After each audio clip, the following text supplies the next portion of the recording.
Hello friend, battle of SM লাইফের আরও একটি ব্লগে তোমাদের সকলকে স্বাগত। তো অনেকটা লেটে আজকে ভিডিওটা শুরু করলাম। চলে এসেছি বোনের বাড়িতে, মানে বোনের শ্বশুর বাড়িতে। আর আমার সঙ্গে আছে বোনের ভাসুরের ছেলে। কি নাম বলো তোমার? গোলু?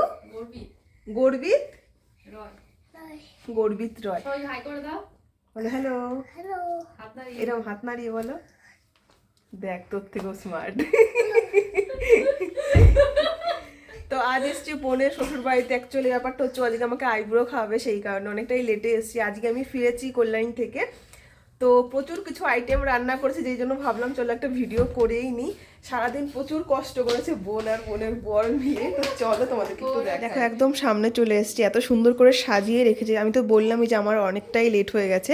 আর দেখো এত সুন্দরভাবে প্লেট সাজিয়েছে, ডেকোরেশনটাও যথেষ্ট সুন্দর আছে। আর কি কি করেছে সেটা না হয় বোনই তোমাদেরকে বলবে।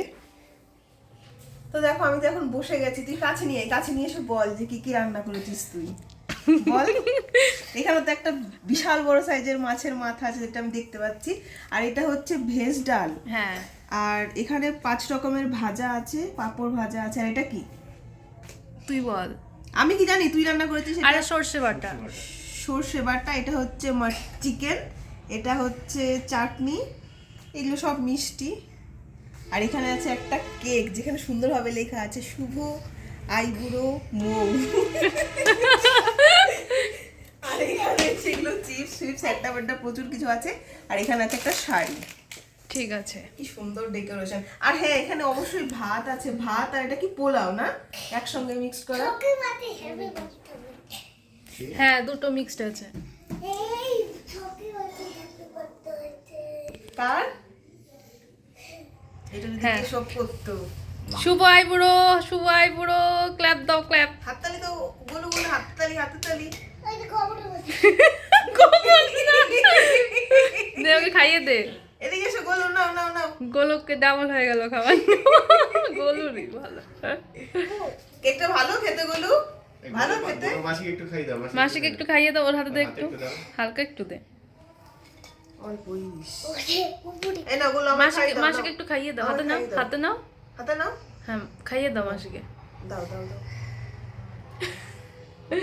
ঠিক আছে, ঠিক আছে। অল্প দিস কিন্তু। কামড় দিয়ে যাবে। আর ক্রিম। খা ভালো খেতে, খা।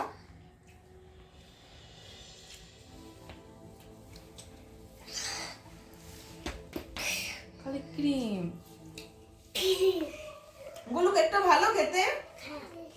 দেখো কেক কাটিং তো মোটামুটি হয়ে গেছে, এখন হচ্ছে খাবার পালা। কিন্তু এই সময় তো আমার পক্ষে এত কিছু খাওয়া। গোলু তুমি খাবে? বলছি এগুলো পরে খেলেও হয় না? হয়ে গেছে, কয়টা ফটো শুট করে নি, পরে খাবো। লাইট দাও, সামনের দিক দিয়ে দাও। দেখো ও সাজানোর জন্য লাইট নিয়ে এসছে। দেখো এখন ওর ডেকোরেশনের পালা চলছে। কিভাবে চলে লাইটগুলো? চলে, দেখো দেখি। ওয়াও,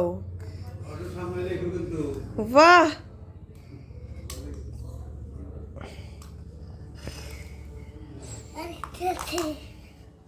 তো এখন জাস্ট খাবার শুরু করলাম। ক্যামেরা হাতে এইভাবে খাওয়াটা পসিবল না। চলো ফটাফট খেয়ে নিই, খেয়ে তারপরে তোমাদেরকে বলছি যে রান্নাগুলো কেমন হয়েছে। তুমি কি খাবে গোলো আমার সঙ্গে? একটু পাঁপড় খেয়ে যাও, এসো একটু পাঁপড় খেয়ে নাও। মুখে কি এখনো ললিপপ আছে তোমার? আচ্ছা ঠিক আছে, চলো ফটাফট এবার খেয়ে নিই, খেয়ে তারপর তোমাদের সঙ্গে। দেখো বেশ কিছু সময় আমি ফটোশ্যুট করার পরে তারপরে খেতে বসেছিলাম। যদিও সেরকম কিছুই খাইনি, কারণ এত আইব্রো খেতে না আমার আর এত খাবার খেতে ইচ্ছে করছিল না। তো যতটুকু সম্ভব ছিল ততটুকু খেয়েছিলাম। আর তখন সামনে ওর ভাসুর এসেছিলো, একটু কথাও বলছিলাম। দেখো তোমাদের তো বললামই যে সেরকম কিছু আমি খাইনি, কারণ একটু প্রবলেম লাগছিল। কারণ কি বলতো, মানে রিচ খাবার না আমার বেশি খেতেও ইচ্ছে করছে না। বেশ কিছু দিন ধরে এরকম আইব্রো খাচ্ছি, আর যাদের বাড়িতেই বলছি। আর প্রচুর বারণ করে দিয়েছি, মানে যাদের বারণ করেছি মানে বাধ্য হয়েই করেছি, কারণ আমি আর সত্যিই পারছিলাম না। আর এত না খেতেও ভালো লাগছিল না। তো তারপরে বোনকে বললাম একটু গ্রিন টি কর। তো এটাই আমার ভালো লাগছিলো না, গ্রিন টিটা খেতে। আমি বললাম আমাকে একটু বেশি করে দিই, সেই জন্য দেখতেই পেলে বড় কাপে আমাকে দিয়েছিল। আর এই গ্রিন টিটাই খাচ্ছিলাম। ও বলছিল বিস্কিট দেবো কিনা, আমি বললাম না, শুধু গ্রিন টিটাই দে। আর তারপর এখানে দেখো, ওকে দিয়েছিলাম ক্যামেরার দায়িত্ব, নিজের ফটোশ্যুটেই ব্যস্ত। দেখো ক্যামেরাটাই তো ছিল বোনের হাতে, তো বোন বোনের মতনই ক্যামেরা করছিল, ক্যামেরা করছে দেখো, আমার সামনে ধরে আছে, মানে আমার সামনেই ধরে আছে, মানে একবার আসছে আমার কাছে, একবার ওর বরের কাছে, মানে আর ওর দেখানোর কিছুই নেই। তো যাই হোক, ওর বর ওইদিকে ঘুরেছিল বলে আবার মানে ডাকলো যে এদিকে তাকাও এরকম। তো ও কিছু বলবে না, ওর জাস্ট এরকম মানে কায়দাই করবে, মানে মুখে দেখো এখন নিজেকে দেখাচ্ছে।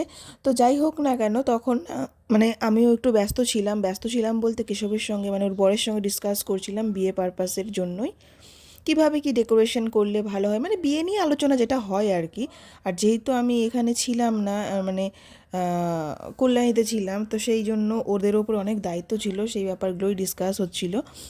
ডেকোরেশনও দেখাচ্ছিল সব ফোন থেকে বের করে যে কেমন করলে ভালো হয় কিনা, সেই সবই তখন আলোচনা হচ্ছিল। দেখো তখন আমি বোনকেও অনেক বেশি ডিস্টার্ব করছিলাম। আর হ্যাঁ, আরেকটা কথা যেটা তোমাদের বলাই হয়নি, বোন না 1 কেজির ওপরে একটা মাছের মাথা নিয়ে এসেছিলো আমাকে আইবুড়ো খাওয়াবে বলে, যদিও আমি মাছের মাথাটা খেতেই পারিনি, জাস্ট একটুকুনি খেয়েছিলাম। তোমরা ছবিতে দেখে কতটুকু বুঝতে পেরেছো জানি না, কিন্তু প্রচুর বড় ছিল কিন্তু মাছের মাথাটা, সেই নিয়েই হাসি ঠাট্টা করছিলাম, আর ওকেও একটু ডিস্টার্বও করছিলাম তখন আমি। দেখো খাওয়ার সময় তো চাটনি আর পাঁপড় আমি খাইনি, অনেক কিছুই খাইনি, মিষ্টি ফিষ্টি কিছুই খাইনি। তো এখন বোন বললো যে একটুখানি তোকে চাটনি আর পাঁপড়টা দিয়ে একটু খেয়ে নে, তো ওটা ঢেলে রাখিনি, এই মানে যে মাটির ভাঁড় মানে ইয়ের মধ্যে দিয়েছিল তাতেই আছে। আমি বললাম ঠিক আছে, তাহলে তুই মিষ্টি দিস না, শুধুমাত্র চাটনি আর পাঁপড়টা দিয়ে যা, তো সেটাই দিয়ে গেছে। তো ভাবছি এটা এখন খাবো, তো চলো খেয়ে নিই। দেখো বোনের বাড়ি থেকে বেরিয়ে এসছি, ছাড়তে এসেছিল বোন আর কেশব, হাই উঠেছিল, হাই হাই তুলতে পারলো না। আর এগুলো সব ঘাটাঘুটি দেখো, কারণ যা যা নিয়ে এসছি সেই সব এই রাত্রিবেলা খুলে দেখালো, মানে দেখলো ভিডিও। মানে কি উপলক্ষে? তো দেখো তোমরা তো দেখতেই পেলে, বোন আর বোনের বর এসেছিল আমাকে পৌঁছে দেওয়ার জন্য। তো এতক্ষণ তো অনেক গল্প টল্প হলো, যা যা জিনিস নিয়ে এসেছিলাম কিছু কিছু দেখলো ওরা। তারপরে এখন অনেকটাই রাত হয়ে গেছে, এখন দেখো ঘুরতে পারছে 12টা 10, বেরিয়ে গেছে ওরা। আর আমিও মোটামুটি চুল টুলগুলো খুলে ফেলেছি, চেঞ্জ করে শুয়ে পড়বো, কারণ আমিও খুব বেশি টায়ার্ড আজকে, কারণ আমি আজকেই এসেছি বাড়িতে, আর আজকেই ওর বাড়িতে আজকে ইনভিটেশন ছিল আইবুড়ো খাওয়ার। তো বাড়িতে এসে জাস্ট স্নান করে ফ্রেশ ট্রেশ হয়ে রেডি হয়ে বেরিয়ে গেছিলাম। তো আজকের ভিডিওটা জাস্ট এইটুকু ছোট্ট হয়েছে মেবি ভ্লগটা, কারণ আমি শুরুর থেকে শুরু করিনি, ওদের বাড়িতে গিয়েই শুরু করেছিলাম। তো কেমন লাগলো তোমাদের অবশ্যই তোমরা কমেন্টে লিখে জানিও। আর আমার তো সত্যিই খুব ভালো লেগেছে, কারণ মাটির থালার না একটা অন্য রকমের, কি বলবো, আভিজাত্য বলতে পারো, অন্য রকমের খুব ভালো লাগে আমার। এতদিন আমি দেখে এসেছি, আমারও ইচ্ছে ছিল, কিন্তু এরকমভাবে তো বলা যায় না। তো যাই হোক, আমার সত্যিই খুব ভালো লেগেছে। অনেক অনেক থ্যাংক ইউ বোনকে, অবশ্যই বোনের বরকেও, কারণ ওরা সত্যি সারাদিনে প্রচুর খেটে রান্না করেছে, আর খাবারগুলোও খুব টেস্টি ছিল। তো চলো আজকের মতন ব্যাস এইটুকুই। সবাই ভালো থেকো, সুস্থ থেকো, খুব তাড়াতাড়ি আবার তোমাদের সঙ্গে দেখা হচ্ছে। শুভরাত্রি।